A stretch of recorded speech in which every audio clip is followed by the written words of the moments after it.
ओम नमो भगवते वासुदेवाय। हरे कृष्णा, राधे राधे।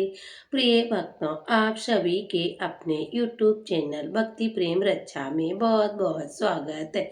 आइए हम सब सुनते हैं आज पौष माह के कृष्ण पक्ष की शपला एकादशी की व्रत कथा। तो आप सभी को शपला एकादशी की हार्दिक शुभकामनाएं। प्रिय भक्तों, आज का दिन साधारण नहीं बल्कि बहुत ही पावन है, क्योंकि आज हम सुनने जा रहे हैं पौष माह के कृष्ण पक्ष की शपला एकादशी की दिव्य कथा। वह कथा जो केवल धर्म का उपदेश ही नहीं बल्कि मनुष्य के जीवन को असंभव से संभव की दिशा में आगे बढ़ा देती है। शपला एकादशी ऐसी तिथि है जो शास्त्रों में फलप्रदा, भाग्योदय कारणे और जीवन को पूर्णता देने वाली तिथि कहा गया है। ये वह पावन क्षण है जब भगवान श्री हरि उन भक्तों पर विशेष कृपा बरसाते हैं जो सच्चे मन से व्रत रखते हैं और कथा का श्रवण करते हैं। कहते हैं जो मनुष्य भाग्य का उसी समय जागता है जब उसके भीतर भक्ति का दीपक जलता है। तो आइए भक्तों, आज की कथा से पहले हम सभी एकादशी माता और भगवान श्री हरि विष्णु जी से प्रार्थना करें। प्रथम पूजनीय विघ्नहर्ता है भगवान गणेश, आपको हम बारंबार नमस्कार करते हैं। हे एकादशी माता, हे भगवान श्री हरि विष्णु, आज इस पावन तिथि पर हम आपका स्मरण करते हैं। हमारे जीवन के हर शुभ कार्य आप में आपकी कृपा से सफलता मिले। हमारे मन से आलस, कलेश और दुर्व्यवहार दूर हो जाए। हमारे कर्म सदा धर्म और सद्गुणों की ओर अग्रसर रहें। मोक्षदा एकादशी की कथा सुनकर धर्मराज युधिष्ठिर ने प्रसन्न होकर भगवान श्री कृष्ण से कहा, हे कमल नयन, हे वासुदेव, हे अच्युत, मोक्षदा एकादशी की व्रत कथा सुनकर मैं तो धन्य हो गया हूँ। अब आप पौष माह के कृष्ण पक्ष की एकादशी की महिमा भी बताने की कृपया करें। उस तिथि का क्या नाम है, उस दिन किस देवता की पूजा होती है और उसे व्रत का विधान क्या है, मुझ पर कृपया करते हुए ये सब आप मुझसे विस्तार पूर्वक कहिए। तब धर्मराज युधिष्ठिर की जिज्ञासा जानकर भगवान श्री कृष्ण ने कहा, हे कुंती पुत्र, तुम्हारे प्रेम के कारण मैं तुम्हारे प्रश्नों का विस्तार सहित उत्तर देता हूँ। अब तुम इस एकादशी के व्रत का महात्म्य सुनो। हे धर्मराज, इस एकादशी के द्वारा भगवान श्री हरि विष्णु को शीघ्र ही प्रसन्न किया जा सकता है। पौष माह के कृष्ण पक्ष की एकादशी का नाम शपला एकादशी है। ये एकादशी के आराध्य देव नारायण है। इस एकादशी के दिन श्रीमन नारायण जी की विधि के अनुसार श्रद्धा पूर्वक पूजा करनी चाहिए। हे पांडव नंदन, इसे सत्य जानो कि जिस तरह नागों में शेष नाग, पक्षियों में गरुड़, ग्रहों में सूर्य चंद्र, यज्ञों में अश्वमेघ और देवताओं में भगवान श्री हरि विष्णु ही श्रेष्ठ है, उस प्रकार व्रतों में एकादशी व्रत श्रेष्ठ है। हे धर्मराज, एकादशी का व्रत करने वाले व्यक्ति भगवान श्री हरि को अति प्रिय है। इस एकादशी में नींबू, नारियल, नवेद आदि अर्पण करके भगवान नारायण का पूजन करना चाहिए। मनुष्य जो 5 सहस्त्र वर्ष तपस्या करते हैं, इस पुण्य फल की प्राप्ति होती है। वही पुण्य श्रद्धा पूर्वक रात्रि जागरण सहित शपला एकादशी का उपवास करने से मिलता है। हे युधिष्ठिर महाराज, अब तुम शपला एकादशी की कथा भी ध्यान पूर्वक सुनो। प्राचीन समय में चंपावती नगरी में महिष्मान नामक एक राजा राज्य करते। उनके 4 पुत्र थे। सबसे बड़ा लुम्पक नाम का पुत्र महापापी और दुष्ट था। वह हमेशा पर स्त्री गमन और वेश्याओं के यहाँ जाकर अपने पिता का धन व्यर्थ किया करता था। देवता ब्राह्मण वैष्णवादी सुपुत्रों की निंदा करके वह अति प्रसन्न होता था। सारी प्रजा उनके कुकर्मों से बहुत दुखी थी, परंतु युवराज होने के कारण सब चुपचाप उसके अत्याचारों को सहन करने लगे। किसी प्रकार से भी इतना साहस नहीं था कि कोई भी राजा से इसकी शिकायत कर पाता, परंतु बुराई अधिक समय तक पर्दे में नहीं रह सकती है और लुम्पक इसी तरह राजा ने इसकी शिकायत करता, परंतु बुराई अधिक समय तक नहीं रह सकती। एक दिन राजा महिषमान को लुम्पक के कुकर्मों का पता ही चल गया। तब राजा अत्यधिक क्रोधित हुआ और उसने लुम्पक को अपने राज्य से निकाल दिया। पिता द्वारा त्यागने से लुम्पक को और सभी ने त्याग दिया। अब वह सोचने लगा कि मैं क्या करूं, कहाँ जाऊं। अंत में उसने रात्रि को पिता के ही राज्य में चोरी करने की ठान ली। वह दिन में राज्य से बाहर रहने लगा और रात्रि को अपने पिता की नगरी में जाकर चोरी और अन्य बुरे कर्म करने लगा। रात में वहां जाकर नगर के निवासियों को मारता और कष्ट देता था। वन में वह निर्दोष पशु पक्षियों को मारकर उन्हें खा जाता था। किसी किसी रात जब वह नगर में चोरी आदि करते पकड़ा जाता तो राजा के डर से पहरेदार उसे छोड़ देते थे। कहते हैं कि कभी कभी अनजाने में भी प्राणी ईश्वर की कृपा का पात्र बन जाता है। ऐसा ही कुछ हुआ लुम्पक के साथ भी। जिस वन में वह रहता था वह वन भगवान श्री हरि विष्णु को बहुत प्रिय था और उस वन में एक प्राचीन पीपल का वृक्ष था और उस वन में सभी लोग देवी देवताओं का क्रीड़ा स्थल मानते थे। वन में उसी पीपल के वृक्ष के नीचे महापापी लुम्पक रहने लगा। कुछ दिनों बाद पौष माह के कृष्ण पक्ष की 10वीं तिथि के दिन वस्त्रहीन होने के कारण लुम्पक तेज ठंड से मूर्छित हो गया।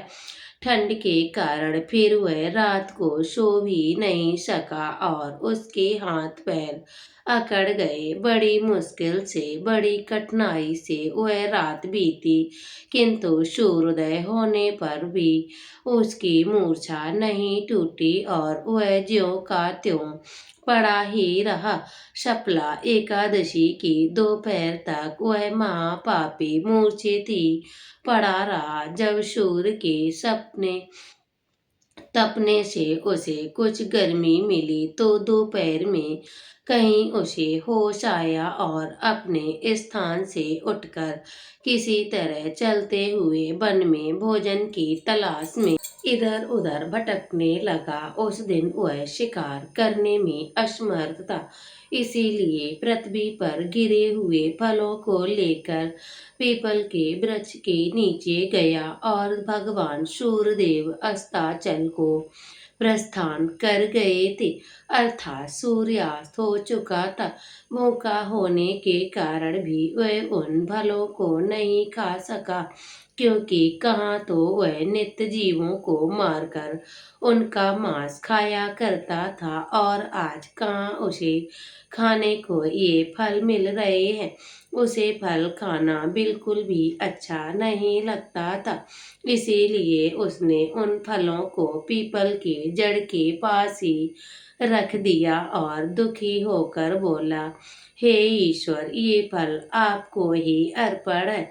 इन फलों से तो आप ही तृप्त होइएगा। ऐसा कहकर वह रोने लगा और रात को उसे नींद नहीं आई। वह सारी रात रोता रहा और इस प्रकार उस पापी ने अनजाने में ही शपला एकादशी का व्रत कर लिया। उस महापापी के व्रत करने और रात्रि जागरण से भगवान श्री हरि अत्यंत प्रसन्न हुए और उसके सभी पाप नष्ट हो गए।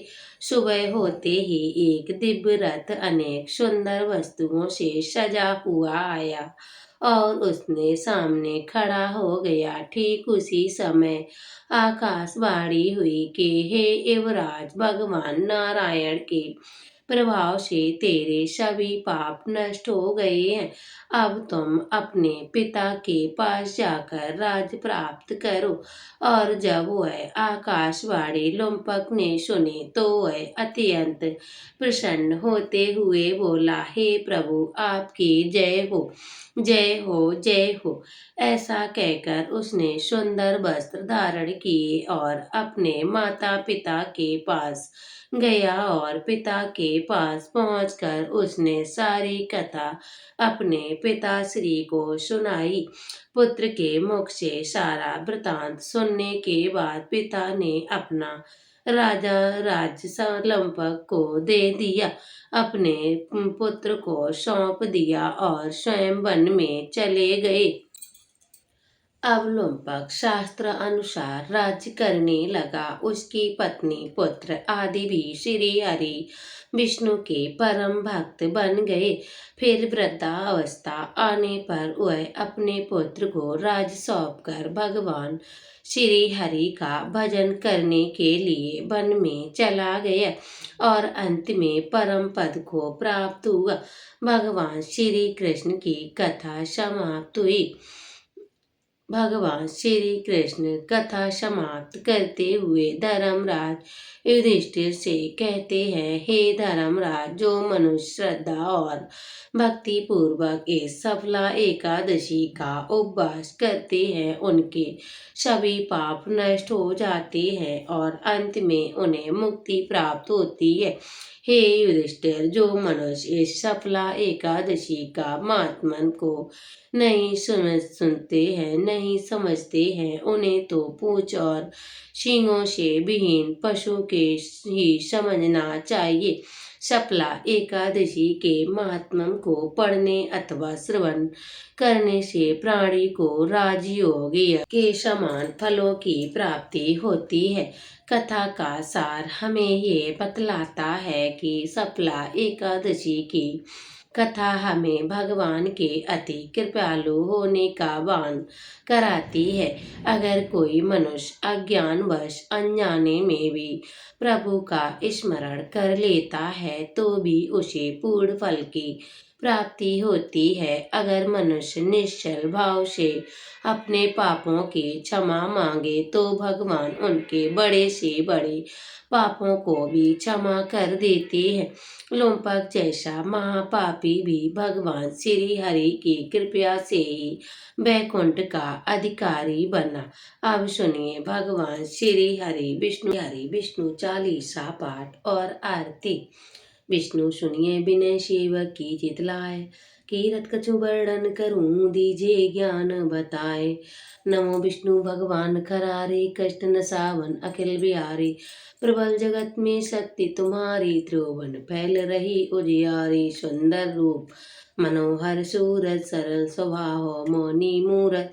तन पर पीताम्बर अति सोहत, बैजंती माला मनमोहत। शंख चक्र कर कथा पिराजे, देखत दैत असुर दल बाजे। सत्य धर्म मद लोभ न गाजे, काम क्रोध मद लोभ न छाजे। सत्य भक्त संजन मन रंजन, तनु असुर दुष्ट दल गंजन। सुख उपजाय कष्ट सब भंजन, दोष मिटाए करज्जन संजन। पाप काट भज भव सिंधु उतारण, कष्ट नाश कर भक्त उबारण। करेत अनेक रूप प्रभु धारण, केवल आ भक्ति के कारण। धरण धेनु पर तुम ही पुकारा, तब तुम रूप राम का दारा। भार उतार असुर दल मारा, रावण आदि को संगारा। आप 12 रूप बनाया, हिरण्याक्ष को मार गिराया। धन मस्त तन सिंधु मनाया, 14 रत्न को निगलाया। अमिल असुरन दबन मचाया, रूप मोहिनी आप दिखाया। वेदन को अमृत पान कराया, असुरन को छविषी बहलाया। क्रूम रूप धर सिंधु मजाया, मंद्राचल गिरि तुरंत उठाया। शंकर का तुम फंद छुड़ाया, भस्मासुर को रूप दिखाया। वेदन को जब असुर डुबाया, कर प्रबंध उन्हें दौड़वाया। मोहित बनकर खलई नचाया, उषई कर से भस्म कराया। असुर जलंधर अति बलदाई, शंकर से उनकी न लड़ाई। हार पार शिव शकल बनाई, कीन सती से चल कल जाई। सुमरन कीन तुम्हें शिवरानी, बतलाई सब विपत कहानी। तब तुम बने मुनीश्वर ज्ञानी, वृंदा की सब सुरत बुलानी। देखत तीन धनुष शैतानी, वृंदा आए तुम्हें लपटानी। हो इस पर धर्म चतिबानी, हना असुर शिव शैतानी। तुमने ध्रुव प्रहलाद उबारे, हिरण्याक्ष दखल मारे। गढ़का और अजामल तारे, बहुत भक्त बहु सिंधु तारे। करो सकल संताप हमारे, करो कृपारे सिरजनहारे। देखो मैंने दरस तुम्हारे, दीन बंधु भक्त नेतकारे। चाहत आपका सेवक दर्शन, करो दया अपने मधुसूदन। जानू नहीं योग जब पूजन होय, यज्ञ स्तुति अनुमोदन। शील दया संतोष सुलक्षण, विदत नहीं व्रत बोध विलक्षण। करूँ आपका किस विध पूजन, कुमित विलोध हो दुख भीषण। करो प्रणाम कौन विध सुमरन, कौन भात में करो समर्पण। सुरमुन करत सदा शिव काई, रहत गत परम गति पाई। दीन दुखिन पर सदा सहाई, निर्जन जान लेव अपनाई। पाप दोष संताप नसाओ, भवबंधन से मुक्ति कराओ। सुख संपद से सुख उपजाओ, निचरणन के दास बनाओ। निगम सदा ये विनय सुनामे, पढ़े सुने सो जन सुख पावे। बोलो भगवान श्री हरि विष्णु की जय। ओम जय जगदीश हरे, स्वामी जय जगदीश हरे। भक्त जनों के संकट, दास जनों के संकट, क्षण में दूर करे। ओम जय जगदीश हरे, जो ध्यावे फल पावे। दुख विनशे मन का, सुख संपत्ति घरे आवे। कष्ट मिटे तन का, ओम जय जगदीश हरे। मात पिता तुम मेरे, शरण गहूँ में किसकी। तुम्हें बिन और न दूजा, आस करूं जिसकी। ओम जय जगदीश हरे, तुम पूरन परमात्मा, तुम अंतर्यामी। पार ब्रह्म परमेश्वर, तुम सबके स्वामी। ओम जय जगदीश हरे, तुम करुणा के सागर। तुम पालन करता मैं मूरख कल कामी। कृपा करो भरता, ओम जय जगदीश हरे। तुम्हें हो एक अगोचर, सबके प्राणपति। किस विध मिलूं दया में, तुम्हें को मैं कुमति। ओम जय जगदीश हरे, दीन बंधु दुख हरता। तुम रक्षक मेरे, अपने आते उठाओ। अपनी शरण लगाओ, द्वार पड़े तेरे। ओम जय जगदीश हरे, विषय विकार मिटाओ। पापे हरू देवा, श्रद्धा भक्ति बढ़ाओ। संतन की सेवा, ओम जय जगदीश हरे। तन मन धन सुख संपत, सब कुछ है तेरा। तेरा तुझको अर्पण क्या लागे मेरा। ओम जय जगदीश हरे, हरिहर जी की आरती जो कोई नर गावे। कहते शिवानंद स्वामी, भजत हरिहर स्वामी। सुख संपत्ति पावे, ओम जय जगदीश हरे। स्वामी जय जगदीश हरे। बोलो भगवान श्री हरि विष्णु की जय। माता लक्ष्मी की जय। सर्व देवी देवताओं की जय हो। प्रिय भक्तों, वीडियो अच्छा लगे तो वीडियो को लाइक करिए और कमेंट बॉक्स में जय श्री कृष्णा, ओम नमो भगवते वासु, हरे कृष्णा जरूर लिखिएगा। मिलते हैं अगली वीडियो के साथ, तब तक के लिए जय श्री कृष्णा, राधे राधे।